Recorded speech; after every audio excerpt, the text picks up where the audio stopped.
basically, if you remember 2001, there's a whole ape sequence, which we are not going to do with Kerbals because I don't have ape suits for them. If we had ape suits for the Kerbals, we might totally do that.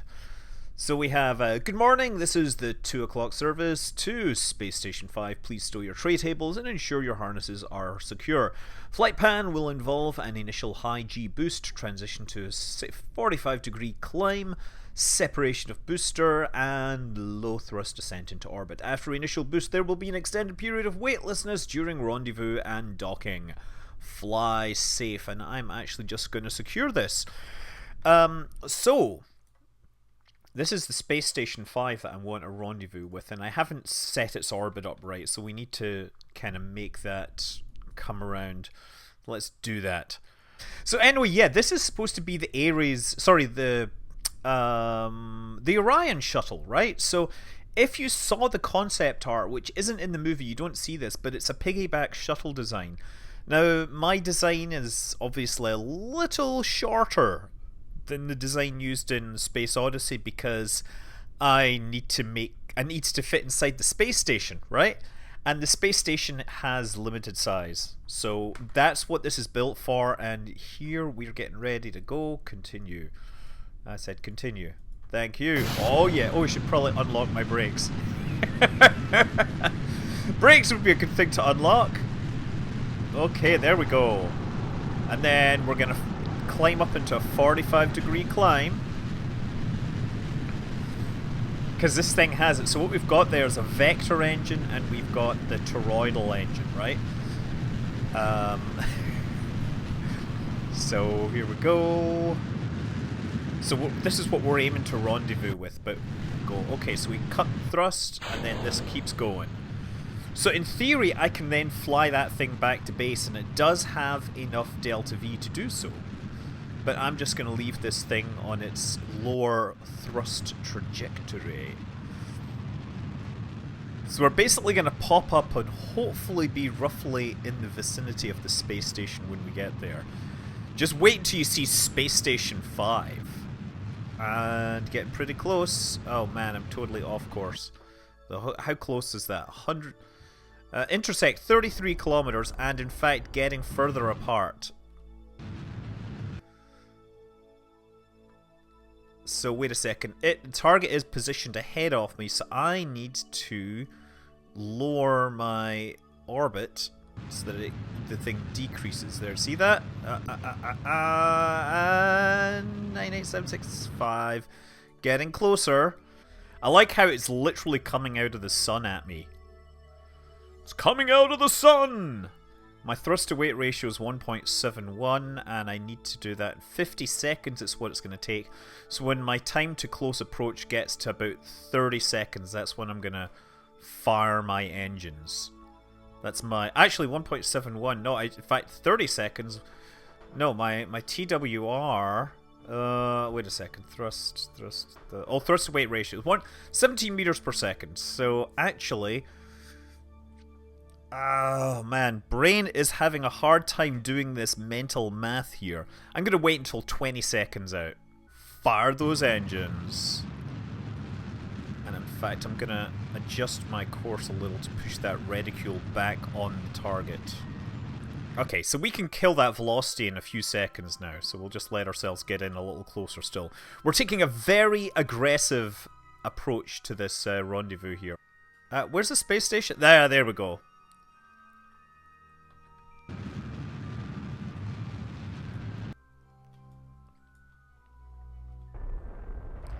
Okay, so now... There, 30 meters per second. That's pretty good. So the problem with the mission scripting system is I can't actually make this thing fly... I can't make it rotate. So if there was a way for me to actually make it rotate and give you bonus points for that, I would. But unfortunately, not happen. I know it needs persistent rotation and many other things. I'm going to slow down to like 10 meters per second now. Nice, here we go, just flying through the spokes because we're badass, car-free Kerbin and all that. And there's the space station! Oh yeah, baby. So I'm going to use my RCS thrusters to slow down to 0. So there's a docking port in the bottom here. So if that spins, you will get 1G. If many things can happen here. You know what I also should do is turn on the lights on this thing, just to be sure. There we go. Now we get lights, so this thing looks a whole lot better. What crazy future would have docking? Yeah, ask any elite player, and they'll say, "Hold my living brandy and watch this." Has anybody ever played Elite and tried to dock without all the with all the extra fly-by-wire disabled? It's a fun experience. I'm gonna say that. Now here's the next thing: is I can control from here, and unfortunately,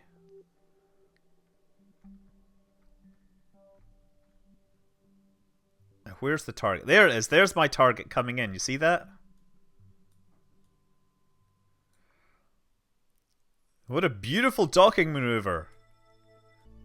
Almost. Oh, yes.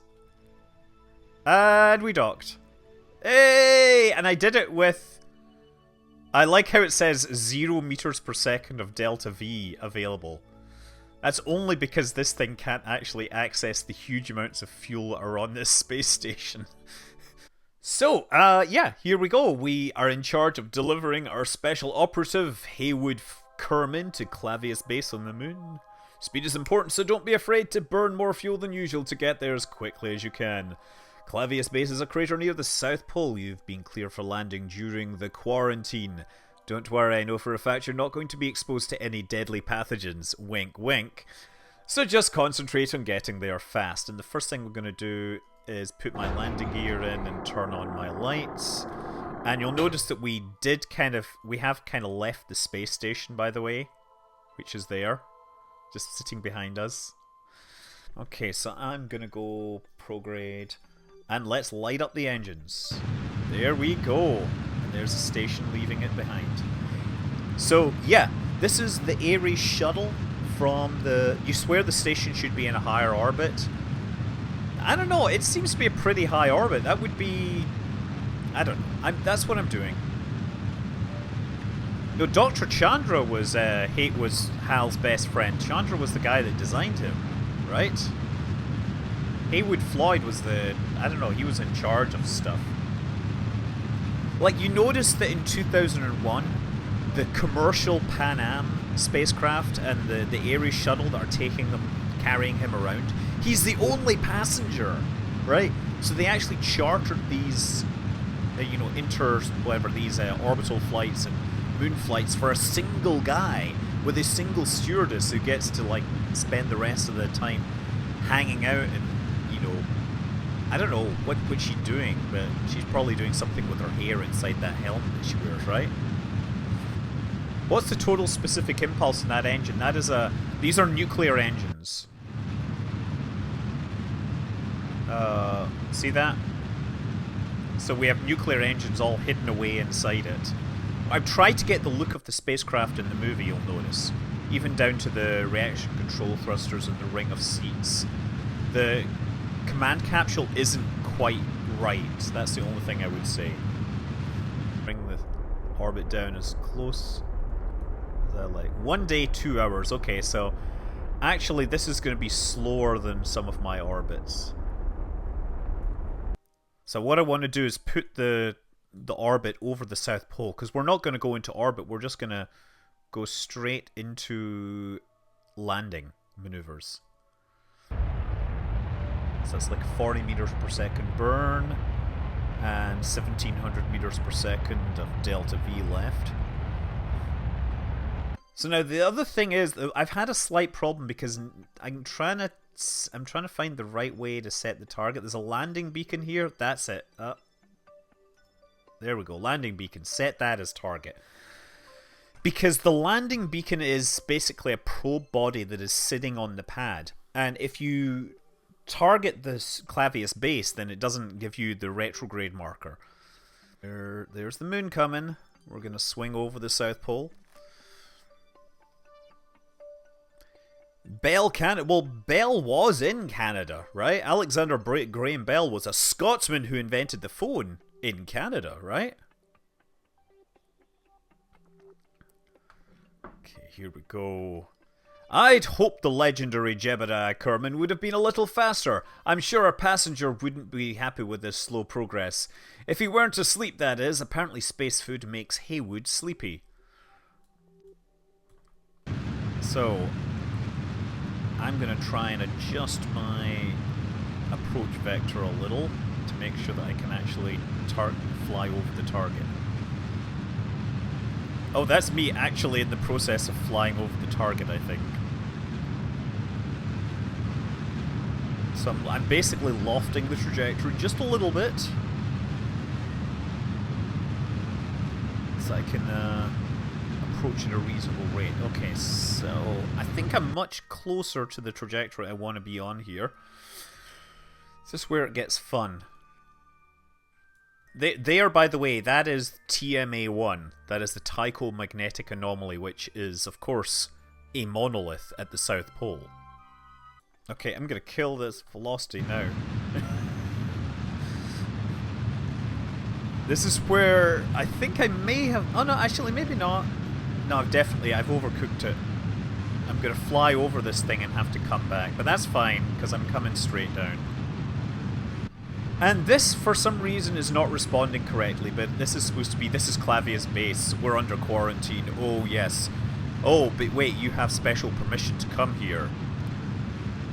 That is straight down underneath me now, and I'm still going 200 meters per second, or 150 meters per second sideways.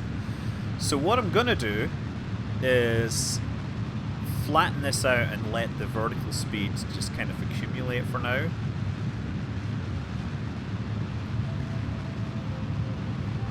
Actually, looks like we're pretty close to being on target here. In fact, I've already overcooked it. Darn it. So this is where I have to kind of manually fly it in.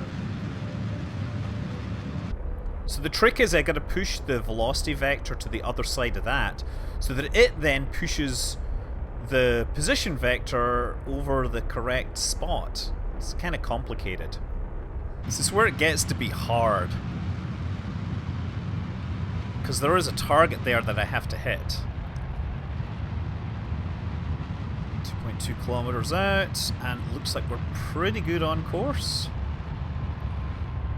50 meters per second. And what's going to happen is as I get in close, the deviations from the landing position are going to become more and more obvious. Okay, so that's 30 seconds to landing. You notice we have a little moon base down there. It's just like basically a bunch of domes. Pro tip, with the making history, you can just make domes using 5-meter fairings. 5-meter fairings can make like 20-meter domes, or 10-meter domes. So we're aiming for this landing spot, landing pad. And this requires a fair bit of concentration to try and keep it on target here.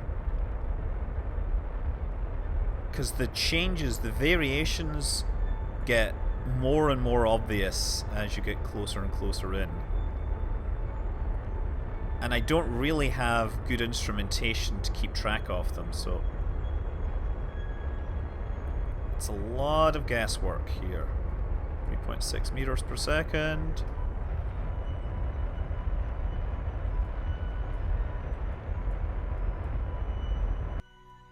Nice! Man! Falcon 9 booster, eat your heart out! Safely delivered to the target. Thank you, your passenger will disembark as soon as he wakes up. Until then, you have to wait in the Aries because the base is under quarantine. Okay, so that thing's gonna do that. And then this thing, right, now what it's gonna do is perform 180 degrees. Uh-oh, wrong thing. So it has a small amount of rocket fuel, so it can perform this backflip maneuver to cancel out its horizontal speed.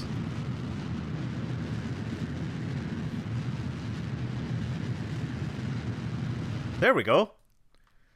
Oh, and it still has 14 meters per second of delta V left. That's pretty well timed if you ask me. So this thing is just like going straight up and it's going to pancake down. It's going to totally RTLS. That's the plan. Did you see the news about Blue Origin's first flight this past Sunday? Did you check my Twitter as I was live blogging it and talking about the... It wasn't really a test flight so much as it was an infomercial with rockets involved.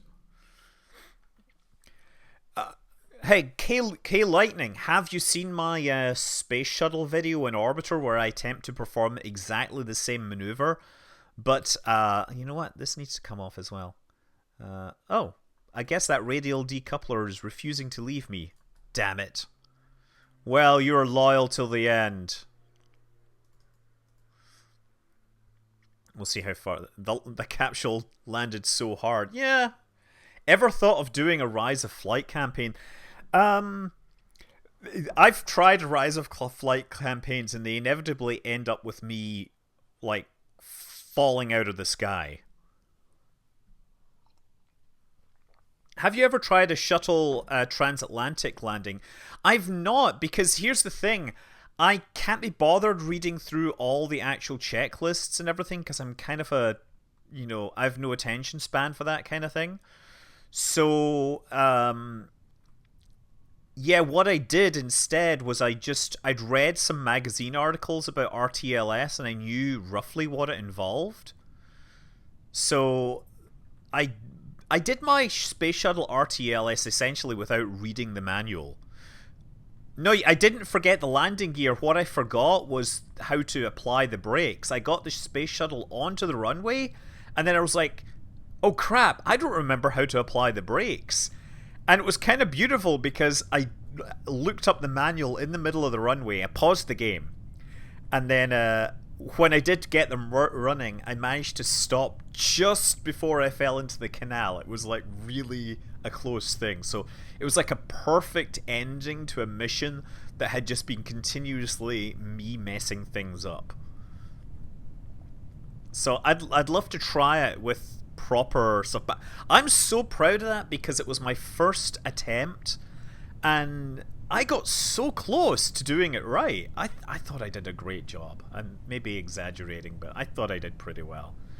There we go. So this thing you see has done a boost back. We'll have enough altitude for a bit of a turn. So this is the idea. It's instead of... This is the stage 1, right? Like, this is the Falcon booster. And it's going to return to the launch site and land. So let me see. We're passing the launch site. We're about 7 kilometers up. And that means that I should probably turn around 4 kilometers. I'm going to leave that engine... you know, sure, I'll lock that gimbal. It doesn't really matter because it's going to look ugly. I've only got, like, you know, 13 meters per second of delta V. So once we get to about 4.5 kilometers, I'm going to perform a bit of a turn. Maybe I should do that sooner. I don't know if I'm going to have enough.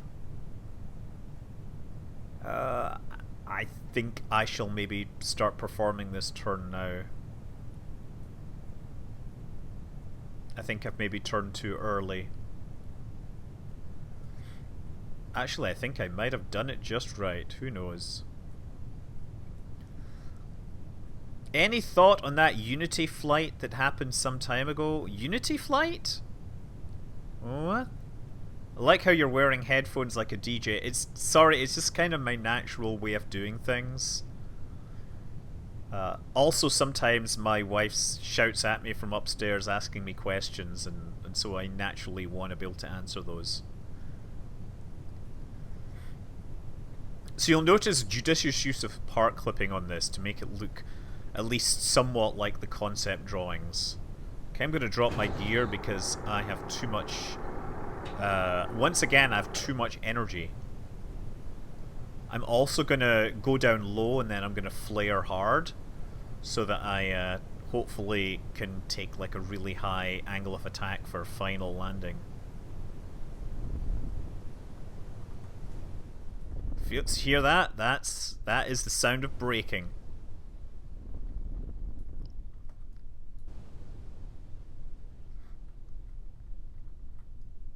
There we go. That was a much better landing.